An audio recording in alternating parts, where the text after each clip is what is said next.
औद्योगिक एवं सांस्कृतिक गौचर मेला के शुभारंभ अवसर पर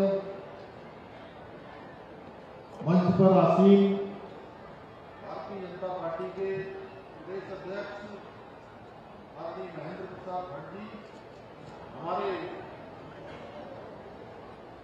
इस जनपद के प्रभारी मंत्री और आप सबके बीच में लगातार यहाँ के विकास के लिए काम करने वाले प्रभारी मंत्री आदरणीय डॉक्टर धन सिंह रावत जी, हमारे इस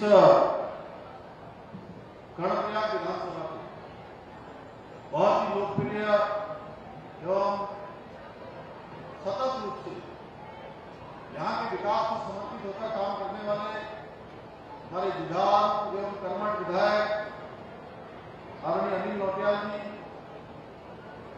भाजपा के जिलाध्यक्ष भाई रमेश मैथुरी जी, हमारे उत्तराखंड सरकार में पूर्व में मंत्री रहे आदरणीय राजेंद्र भंडारी जी, मेरे साथ उत्तराखंड सरकार में सहयोगी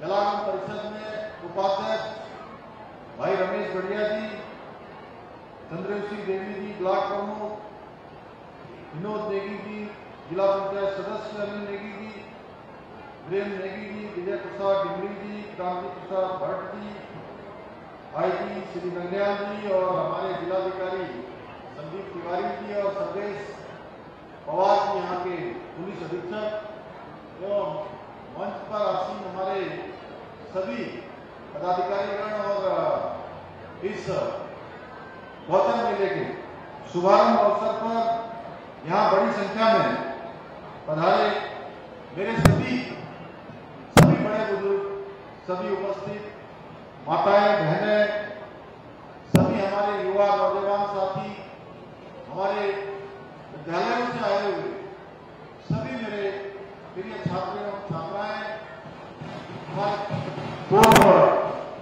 पूर्व सैनिकगण, पत्रकार मित्रों एवं छायाकार बंधुओं, मैं आप सभी का आज इस अवसर पर मेले के शुभारंभ अवसर पर आप सबका स्वागत करता हूं, आप सबका अभिनंदन करता हूं। ये मेरा परम सौभाग्य है कि भगवान बद्रीनाथ जी, भगवान गोपीनाथ जी और हमारे पास में भगवान बाबा केदार की इस पावन भूमि पर आप सभी के बीच उपस्थित होने का सौभाग्य प्राप्त हो रहा है, शुभ अवसर प्राप्त हो रहा है। भाइयों बहनों, अभी आदमी धन सिंह रावत जी बोल रहे थे कि 1943 से ये मेला पहली बार हुआ था और ये मेला भारत तिब्बत के बीच होने वाला सीमांत क्षेत्र के हमारे जनजातियों के और सीमांत क्षेत्र वासियों के लिए एक प्रमुख व्यापार का केंद्र हुआ करता था। भारत की स्वतंत्रता के बाद यह मेला और तेज गति से आगे बढ़ा और इसका नाम औद्योगिक एवं सांस्कृतिक मेले के रूप में इसको आयोजित करना शुरू हुआ। 60 वर्षों से भी अधिक समय से इस मेले का आयोजन हमारे राज्य के लिए, हम सब क्षेत्रवासियों के लिए भी एक महत्वपूर्ण परंपरा ये बन चुकी है। आज ये मेला हमारे राज्य के प्रमुख और ऐतिहासिक मेलों में से एक है, जिसमें सरकार के विभिन्न विभाग सक्रिय होकर इसमें प्रतिभाग करते हैं। भाइयों बहनों, ये मेले हमारे जीवन में इनका बहुत विशेष स्थान है, क्योंकि ये हमारी जो समृद्ध परंपराएं हैं उनको संजोने का काम करते हैं, उनको भावी पीढ़ियों तक पहुंचाने में अपना बहुत अद्वितीय योगदान देते हैं। साथ ही ये जहां मनोरंजन और सामाजिक मेल मिलाप का हम सबको मिलाने का एक बहुत बड़ा माध्यम होता है। आज के समय में जब बहुत सारे हमारे पास संचार के साधन हो गए, आज हर प्रकार की क्रांति हो गई है, डिजिटल क्रांति हो गई है, आईटी के क्षेत्र में क्रांति हो गई है, उसके बावजूद भी हम सबको मेल जोल का, हमारे संबंधों को प्रगाढ़ करने का, एक दूसरे से आत्मीयता का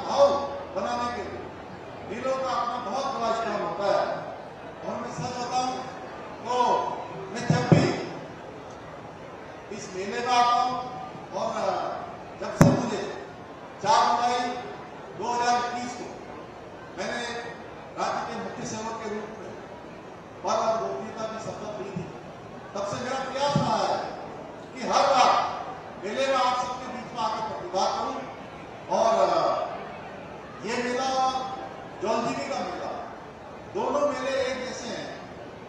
वह भी भारत, तिब्बत, नेपाल को जोड़ने वाला व्यापारिक केंद्र का मेला है, और यह मेला भी भारत तिब्बत के व्यापार को प्रमुख रूप से जो केंद्र हुआ करता था उसको बढ़ाने वाला, व्यापारिक गतिविधियों को संचालित करने वाला मेला है।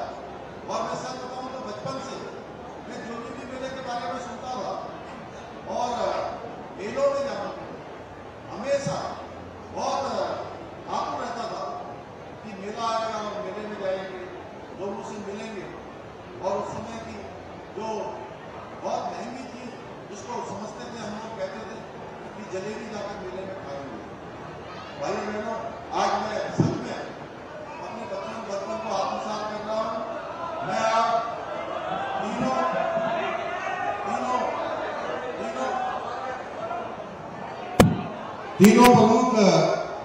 तीनों प्रमुख मेलों में आज मैं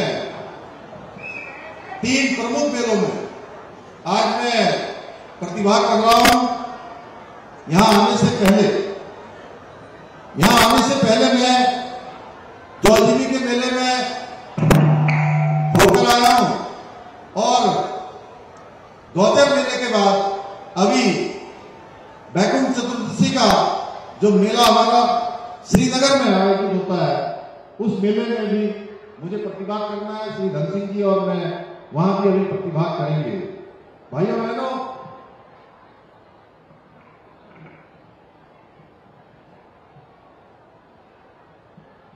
हमारे देश और विशेषकर हमारे राज्य में मेलों ने हमेशा ही सांस्कृतिक परंपराओं को सशक्त बनाने में, हमारी जो समृद्ध विरासत है उसको आगे बढ़ाने में बहुत महत्वपूर्ण भूमिका निभाई है।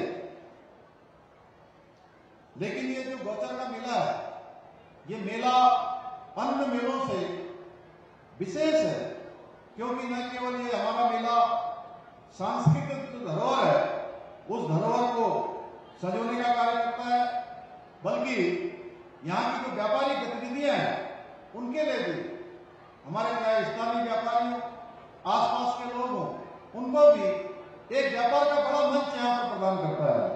भाइयों बहनों, आज हमारे प्रधानमंत्री आदरणीय मोदी जी के नेतृत्व में एक और तो भारत सांस्कृतिक विरासत को पुनर्जीवित किया जा रहा है, वहीं local for vocal, make in India, made in India जैसी पहलों के माध्यम से हमारे जो स्थानीय उद्योग है, स्वयं सहायता समूह में काम करने वाली हमारी बहनें हैं, उन सभी को प्रोत्साहित करने का काम किया जा रहा है।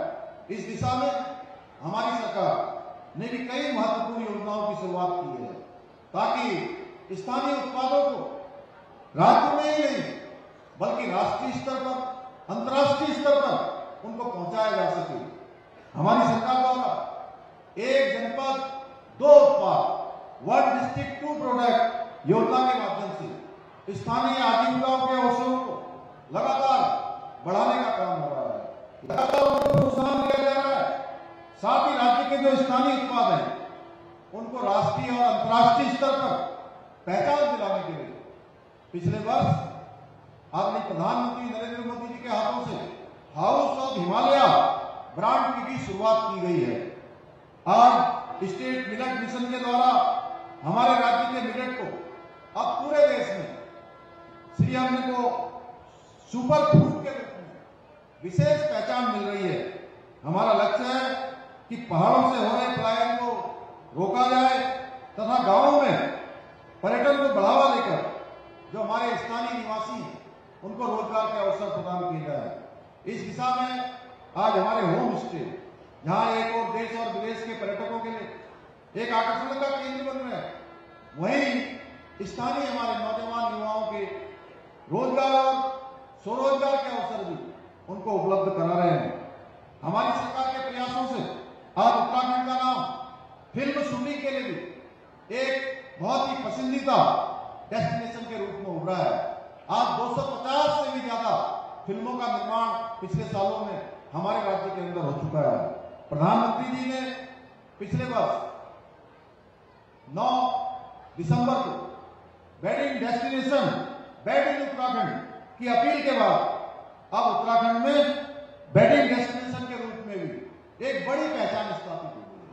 आज पूरे देश भर के लोग अपने बच्चों के विवाह के लिए, उनके मांगलिक कार्यक्रमों के लिए अगर सबसे पसंदीदा स्थान किसी को मान रहे हैं तो पूरे देश के अंदर हमारे राज्य देवभूमि उत्तराखंड को मान रहे हैं।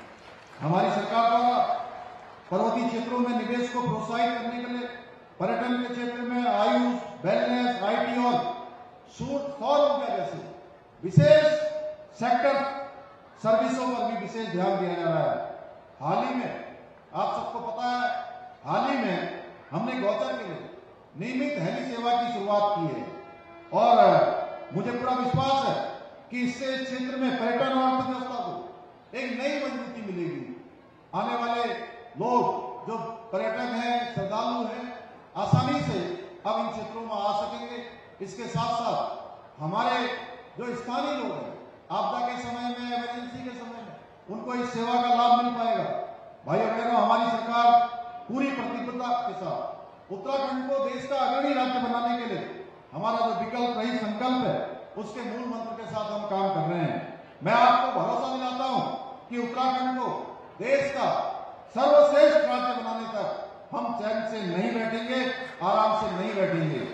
मैं आज इस अवसर पर हमारे स्थानीय निवासियों को, कलाकारों को, व्यापारियों को, मेले के आयोजन से जुड़े हुए प्रत्येक व्यक्ति के प्रति आभार व्यक्त करता हूं, जिन्होंने इस मेले को सफल बनाने में अपनी महत्वपूर्ण भूमिका निभाई है।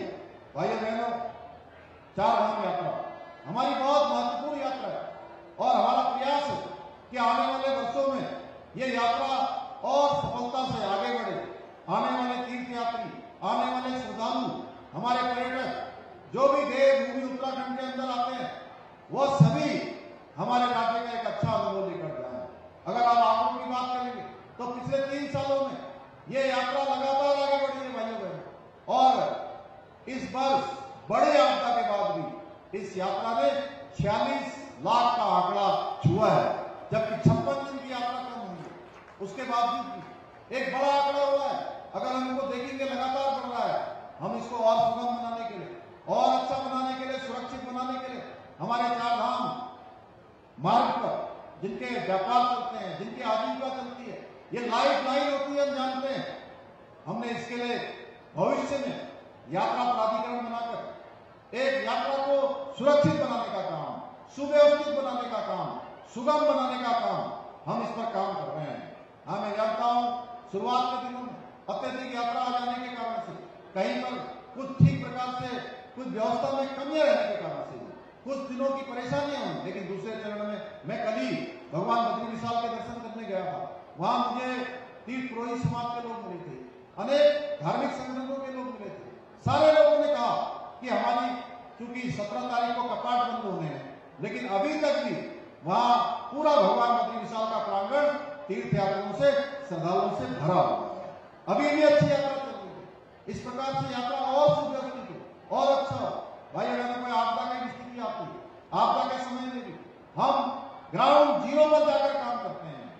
आपको याद होगा एक समय 2013 के समय में भी आपदा आई थी। उस समय में कितनी लापरवाही बरती गई थी। बहुत सारे सामान, आपदा राहत सामग्री दिल्ली में ट्रकों में भरी हुई थी, लेकिन वो उत्तराखंड केवल इसलिए नहीं पहुंच पाई कि उस समय कांग्रेस पार्टी के जो शहजादे हैं राहुल गांधी, जिनको हरी झंडी दिखानी थी, वो हरी झंडी दिखाने के बजाय कहीं विदेश में चले गए थे और इसके कारण से राहत सामग्री उत्तराखंड नहीं पहुंच पाई। राहत सामग्री के लिए लोग उसका इंतजार करते रहे, वो सामग्री वहीं सड़ गल गई। भाइयों बहनों, इस प्रकार की लापरवाहियां उस समय होती थी, लेकिन इस बार आपदा आई। आपने देखा होगा हमारे अनिल नौटियाल जी यहाँ बैठे हुए, इनके क्षेत्र में मैं कई स्थानों पर गया, मैं खरानी के कई स्थानों पर गया। हमारे जोशीमठ में आपदा आई, यहीं पर हम लोगों ने कैंप करके लगातार माननीय प्रधानमंत्री जी से, लगातार गृह मंत्री जी से बात करके 1700 करोड़ रुपए से भी अधिक की धनराशि यहाँ के लिए स्वीकृत करवाई है, जिस पर काम भी शुरू हो गया। कल रात्रि को मैंने गैरसैंण भराड़ीसैंण इसकी समीक्षा करनी है। बहुत जल्दी हम उस पर भी काम कर रहे हैं। इसी प्रकार से अभी बाबा केदार घाटी में आपदा आई, 31 की मध्य रात्रि को यह आपदा आती है और 1 तारीख को प्रातःकाल 11 बजे मैं और हमारे कैबिनेट मंत्री सतपाल महाराज जी और भरत चौधरी जी तीनों लोग हम लोग गुप्त काशी और जो है लिमचोली में उपस्थित होते हैं। लगातार अधिकारियों के साथ जाकर हम समीक्षा करते हैं। हमारी नीति साफ है, हमारी नीयत स्पष्ट है कि हम सर्वांगीण विकास चाहते हैं। उत्तराखंड के एक एक व्यक्ति के उत्थान के लिए काम करना चाहते हैं। हमारी माताएं बहनें जो बड़ी संख्या में हर एक कार्यक्रम में उपस्थित होती हैं। आज इनके कौशल के कारण से, मेहनत से इतने अच्छे उत्पाद बना रही हैं। मैंने कल भी जो है उद्यमिता के क्षेत्र में जब पलायन आयोग की भराड़ीसैंण में बैठक हुई, पूरे उत्तराखंड की मातृशक्ति वहां के प्रतिनिधि के रूप में पहुंची थी। मैंने देखा है कि उनके ब्रांड इतने अच्छे हो रहे हैं, सिलाई के, बुनाई के, खाने के, तमाम प्रकार के जो उनके उत्पाद हैं, वो उत्पाद आज पूरे देश के अंदर उसकी डिमांड होने लगी है। और हमने इसीलिए Himalaya house of Himalaya brand को यहाँ लॉन्च किया है। सशक्त उत्सव बहना योजना प्रारंभ की है। मुख्यमंत्री सशक्तिकरण महिला योजना प्रारंभ की है, जिससे कि हमारी बहनों को एक मार्केट मिले और उनको आगे बढ़ने का अवसर मिले। इसका परिणाम भी निकला है। पिछले सालों में 1 लाख से ज्यादा बहनें हमारी राज्य के अंदर लखपति दीदियां बनी हैं और अगले 1 साल में हमने लक्ष्य लिया है कि 1.5 लाख बहनों को और हम लखपति दीदी बनाएंगे। ये हमारा संकल्प है कि हमारी बहनों को आगे आने का अवसर मिलना चाहिए। हमने इसी को ध्यान में रखते हुए 30% का क्षैतिज आरक्षण अपनी मातृशक्ति के लिए तय किया है, सुनिश्चित किया है। और आने वाले समय में हम अपनी मातृशक्ति के साथ मिलकर, हमारी बहनों के साथ मिलकर एक नवाचार के क्षेत्र में, उत्पादों के क्षेत्र में एक विशेष पहचान हमारे पूरे उत्तराखंड को मिले, पूरे हमारे चमोली जनपद को मिले, आसपास के क्षेत्रों को मिले, उसके लिए हम काम करेंगे। हम उसके लिए योजना बना रहे हैं। सरकार उस पर हर प्रकार से काम करेगी। ऐसे अनेक योजनाएं हैं जिन पर हमारा काम चल रहा है, जिसके कारण से हमारी मातृशक्ति आज आगे बढ़े। वो सारे काम हम कर रहे हैं भाइयों बहनों। आज मुझे बहुत सारे पत्र भी यहाँ पर मिले हैं, जैसे अनिल नौटियाल जी थे, अभी परसों भी हम लोग भराड़ीसैंण में थे, तो वहाँ भी कई सारी घोषणाएं आपने वहाँ भी स्वीकृत करवाई है। अभी भी आपने एक बड़ा घोषणा पत्र मुझे दिया है। मैं इसको पढ़ूंगा तो बहुत देर हो जाएगी, वो खुद पढ़ चुके हैं। इसको ले जा रहे हैं, इसकी पूरी समीक्षा कर लेंगे। उसमें से जो भी काम अभी जल्दी होने वाले होंगे जल्दी करवाएंगे, कुछ दीर्घकालिक होंगे, कुछ मध्यकालिक होंगे, उसके आधार पर उसको आगे बढ़ाएंगे। हमारे मैकुनी जी ने और हमारे राज्यसभा के सांसद और हमारे प्रदेश अध्यक्ष महेंद्र भट्टी ने भी ये हमको एक दिया है, जिसमें विकासखंड पोखरी में रामू सिंथौली मोटर मार्ग है। मैं ये घोषणा करता हूँ कि इसको भविष्य में प्रस्तावित किया जाएगा, इसको बनाया जाएगा। इसके साथ ही चमोली के विकासखंड कांडई मोटर मार्ग का काफल पानी से भरतपुर तक का मोटर मार्ग का निर्माण कार्य है। पोखरी में जिलासू स्वर्णा मोटर मार्ग है। इन सभी को हम लोग काम करेंगे। जिला प्रेस क्लब चमोली ने कहा है कि इनको भी जो है कक्ष निर्माण के लिए मैं 10 लाख रुपए की घोषणा करता हूं कि इनको भी जो है 10 लाख रुपए की धनराशि दी जाएगी। इसके साथ साथ हिमालय सचल महाकुंभ में नंदा देवी राज्यात के प्रथम अनुष्ठान की अफराई देवी महोत्सव 2024 11 दिसंबर से 2024 को पूर्ण होने के बाद आगामी यात्रा जो होनी है उसके लिए ढांचागत व्यवस्थाओं के लिए 1 दिसंबर माह में एक उच्च स्तरीय बैठक का आयोजन किया जाएगा। इसकी भी मैं घोषणा करता हूं। साथ ही हमारे ये पोखरी क्षेत्र में जो पॉलिटेक्निक भवन बन रहा है उसको भी पूरा कराया जाएगा। वो किन कारणों से रुका है, जल्दी हम उसको पूरा कराएंगे। आप सबके बीच में से अनेक लोगों ने मुझे बहुत सारे ऐसे पत्र दिए हैं, मैं सबको साथ में लेके जा रहा हूं। हमारा प्रयास रहेगा कि इसको जल्दी से जल्दी धरातल पर उतारा जाए। मुझे पूरा विश्वास है कि आज ये प्रारंभ होने वाला मेला पूरी तरह से सफल होगा। ये मेला हमारे राज्य के लिए, हमारे पूरे जनपद चमोली के लिए, गौचर क्षेत्र के लिए, राज्य सामाजिक सांस्कृतिक और औद्योगिक विकास में इसी प्रकार से महत्वपूर्ण भूमिका निभाता रहेगा। इन्हीं शब्दों के साथ आप सबका धन्यवाद करते हुए मैं अपनी बात को समाप्त करता हूं। बहुत बहुत धन्यवाद।